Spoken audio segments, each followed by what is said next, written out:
Assalamualaikum warahmatullahi wabarakatuh. Alhamdulillahilladzi hadana lil Islam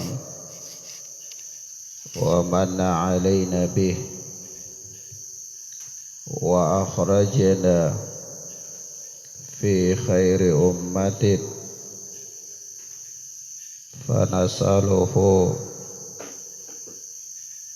at-taufiqa lima yuhibbu wa yarda wal hifdha mimma yakrahu wa yashab. Fanusalli wa nusallimu ala habibina wa sayyidina Muhammad ibn Abdullah wa ala alihi wa ashabihi wa man sara ala nahjihi ila yaumil qiyamah. Amma ba'd. Ikhwanna fid din,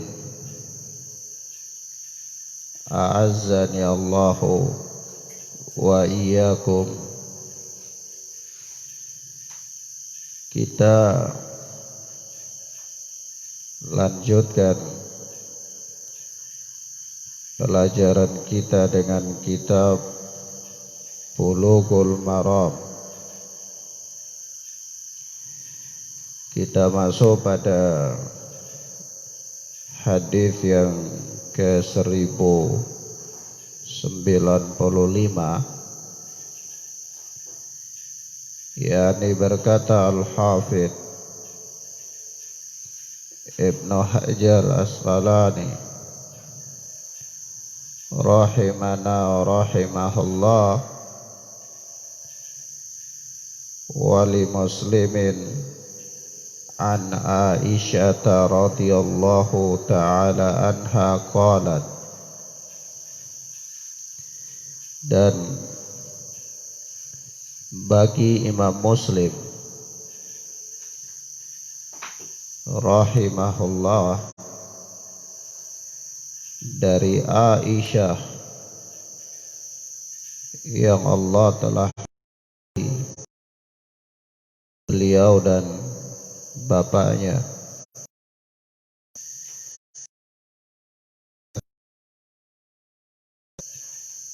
kana Rasulullah sallallahu alaihi wasallam,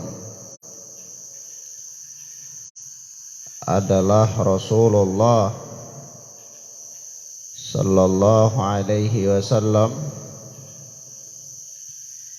idza shallal asra,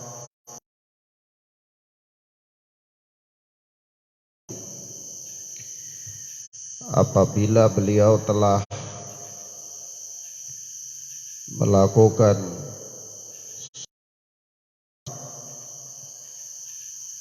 dara ala nisaihi,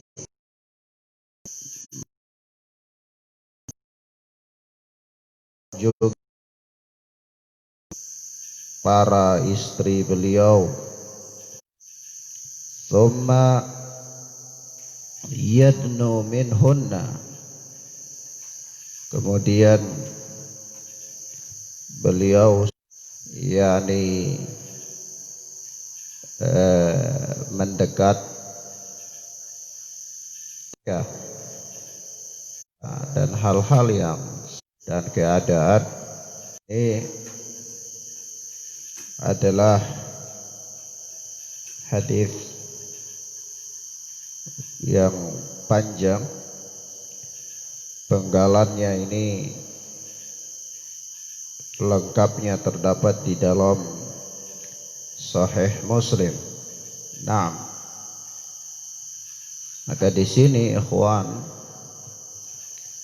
wa akhwat, bahwa hadis ini menerangkan kepada kita tentang baiknya akhlak Rasulullah sallallahu alaihi wasallam, dan indahnya pergaulan beliau terhadap keluarganya. Naam, sebagaimana tersebut di dalam hadis-hadis yang lain, bahwa Rasulullah sallallahu alaihi wasallam mengatakan, ana khairukum min ahli, saya adalah orang yang paling baik dari kalian terhadap keluargaku, yakni muasyarah, pergaulan Rasulullah sallallahu alaihi wasallam dengan keluarga beliau. Naam, dan ini juga merupakan suatu bukti keadilan Rasulullah sallallahu alaihi wa alihi wasallam dalam tidak membeda-bedakan istri beliau dalam hal-hal yang semisal dengan ini. Padahal kita tahu bagaimana kedudukan Aisyah radhiyallahu taala anha di hadapan Rasulullah. Kalau seandainya tidak adanya keadilan dari Rasulullah, maka tentu lebih pantas untuk kecondongan Rasulullah kepada Aisyah, disebabkan karena besarnya posisi dan kedudukan Aisyah radhiyallahu taala anha di hadapan Rasulullah sallallahu alaihi wasallam. Namun bersamaan dengan itu semua, Rasulullah sallallahu alaihi wasallam tetap adil. Naam, sebagaimana tersebut dalam hadis yang dikeluarkan oleh Al-Imam Bukhari dan Muslim dalam sahih keduanya dari sahabat Anas bin Malik radhiyallahu taala anhu, yakni dia berkata, sami'tu Rasulullah sallallahu alaihi wasallam yaqul, aku pernah mendengar Rasulullah sallallahu alaihi wasallam bersabda, fadlu Aisyah ala nisa'i ka fadli tharidi ala sairi ta'am, keutamaan Aisyah radhiyallahu taala anha terhadap istri-istri Rasulullah yang lainnya, ka fadli tharidi ala sairi ta'am, seperti keutamaan tharid atas seluruh makanan. Nah, yakni tharid itu makanan yang enak, makanan yang enak, gandum dicampur dengan kuah daging dan terkadang dengan daging. Naam, roti, ya. Naam, toib.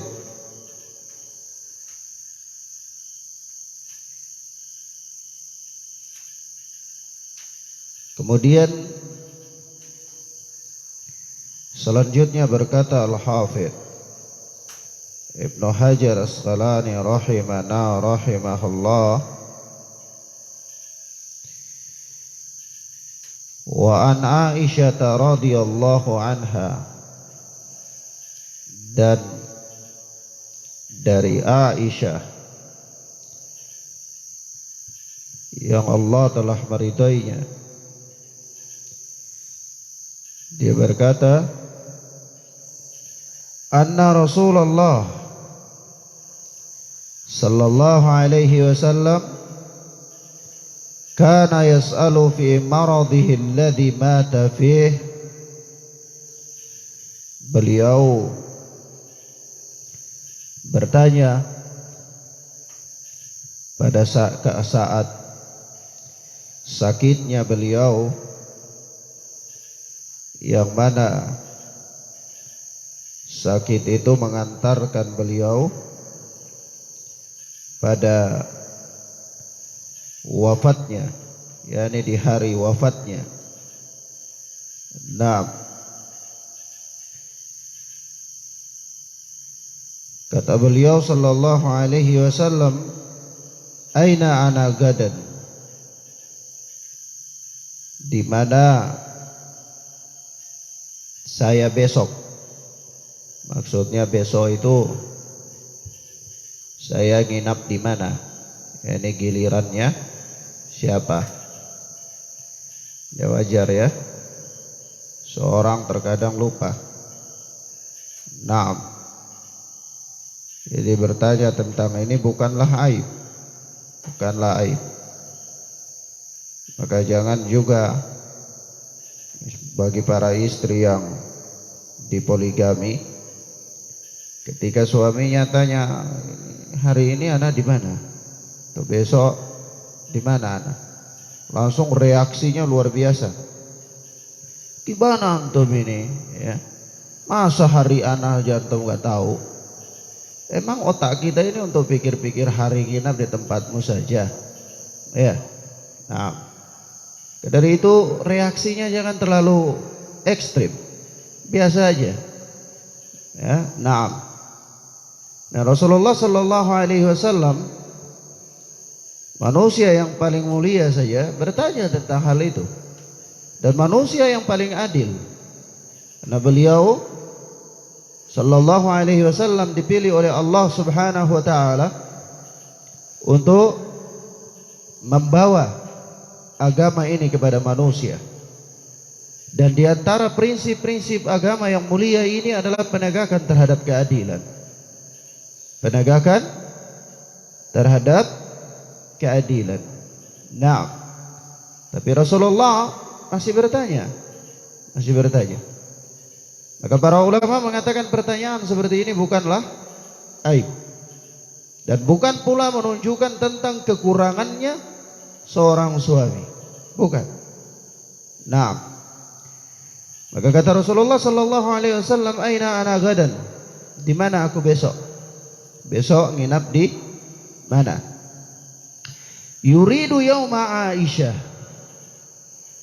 yakni Rasulullah Sallallahu Alaihi Wasallam ingin di hari tersebut adalah yauma Aisyah, hari bersama Aisyah radhiyallahu ta'ala anha. Ini beliau ingin supaya kalau hari besok itu adalah hari beliau nginap di tempatnya Aisyah radhiyallahu anha. Fa'adina lahu azwajuhu yakunu haitsu syaa.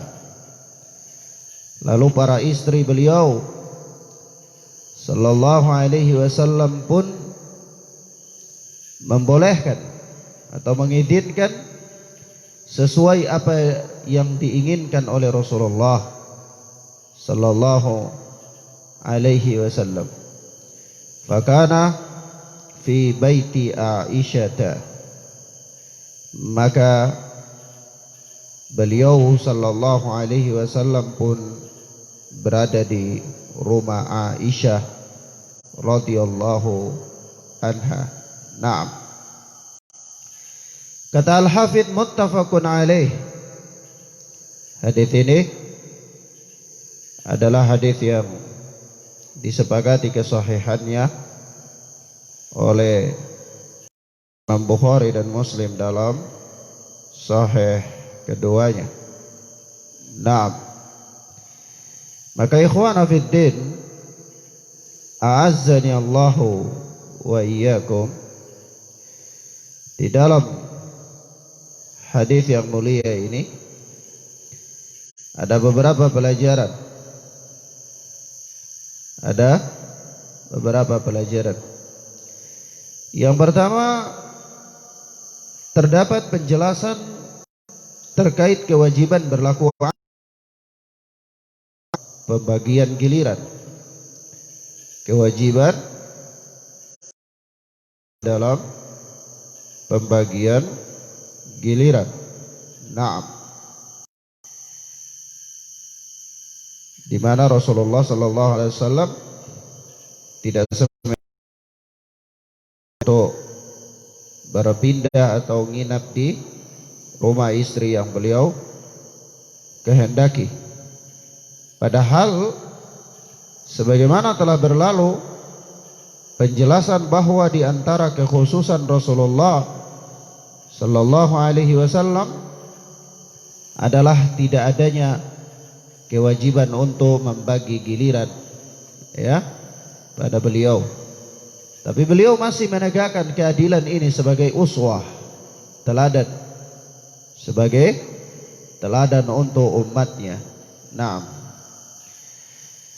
Di mana beliau bertanya, dan para ulama mengatakan pertanyaan beliau aina ana gadan ini adalah pertanyaan sindiran. Pertanyaan sindiran, yakni kiasan.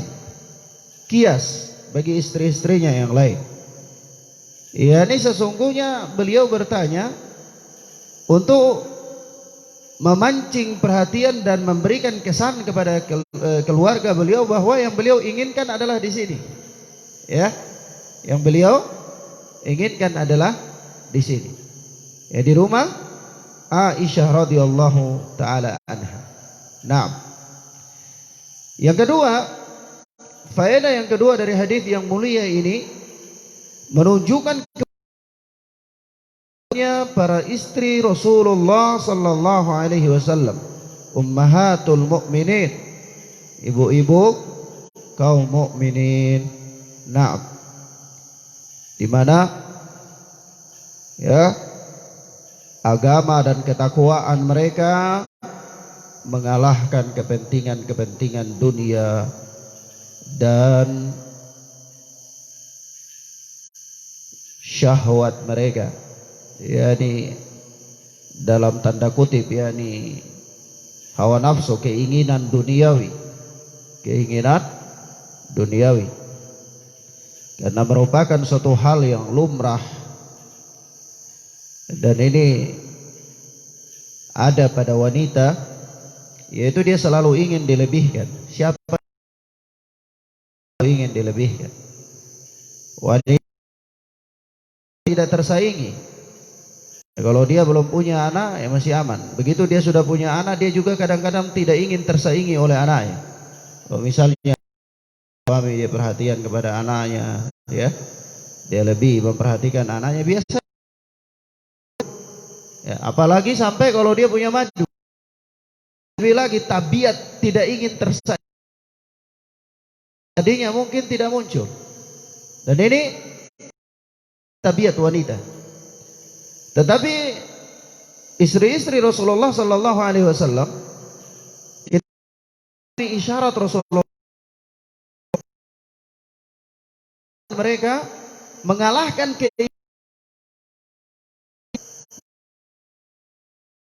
wanita mana tidak ingin, kalau yakin bahwa semua istri Rasulullah sangat menginginkan itu, dan semua istri Rasulullah terus. Dan bahkan sampai kalaulah beliau wafat, maka mereka inginkan kalau wafat itu di rumah mereka. Itu adalah merupakan tabiat keinginan duniawi, ya, hasrat-hasrat yang bersifat duniawi. Naam. Baik. Ta'ala anha.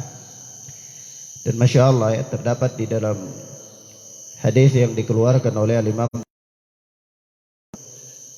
Rasulullah sallallahu alaihi wasallam suatu ketika pernah bersabda kepada Aisyah, kata beliau, ya Aisyah, wahai Aisyah, hadza Jibrilu yaqra'u 'alaikas salam. Apa kata Rasulullah? Wahai Aisyah, ini Jibril, dia mengucapkan salam kepadamu. Subhanallah. Ya, mendapatkan salam dari Jibril, malaikat alaihi salam. Faqalat, maka anha pun menjawab, wa alaihi salam wa rahmatullahi wa barakatuh. Wa alaihi salam wa rahmatullahi wa barakatuh. Naam. Baik. Kemudian selanjutnya berkata Al-Hafidh Ibnu Hajar Asqalani rahimana rahimahullah, wa an Aisyah radhiyallahu anha qalat, dan dari Aisyah yang Allah telah meridainya, dia berkata, kana Rasulullah sallallahu alaihi wasallam idza arada safaran aqra'a baina nisa'i. Adalah Rasulullah sallallahu alaihi wasallam apabila beliau ingin bersafar, aqra'a baina nisa'i, beliau mengundi di antara para istri beliau. Fa ayyatuhunna kharaja sahmuha kharaja biha ma'ahu, maka siapa saja dari mereka yang muncul keluar bagiannya, jatuh namanya, misalnya kalau undian itu nama, ya, maka kalau namanya itu muncul, maka dialah yang keluar bersama Rasulullah sallallahu alaihi wa alihi.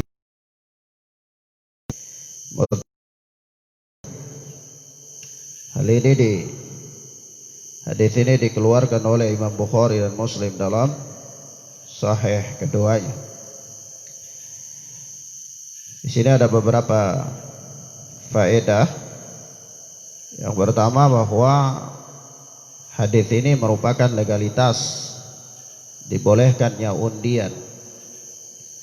Dibolehkannya undian. Ya tentu ya, undian dengan syarat-syarat dan ketentuan yang insya Allah nanti kita bahas pada babnya. Tetapi secara umum hadis ini adalah legalitas bolehnya undian.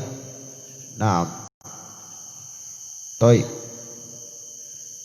yang kedua, hadis ini masih berbicara tentang keadilan Rasulullah sallallahu alaihi wasallam, dan tentunya merupakan teladan bagi selain beliau sallallahu alaihi wa alihi wasallam.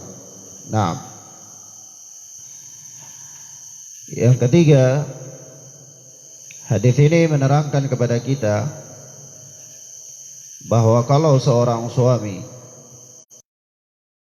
safar dan dia tidak ingin membawa semua istrinya, ya, kalau dia bersafar dan dia tidak ingin membawa semua istrinya, karena memang safar itu tidak terhitung waktu giliran, tidak, ya. Jadi pembagian giliran itu ketika safar itu keluar sendiri. Nah, keluar dari waktu pembagian giliran. Jadi ketika dia sedang bersafar itu tidak bisa dihitung. Oh, ini waktu ini dia ada di sini.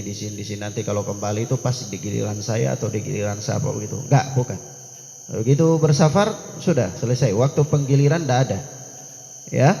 Naam. Taib.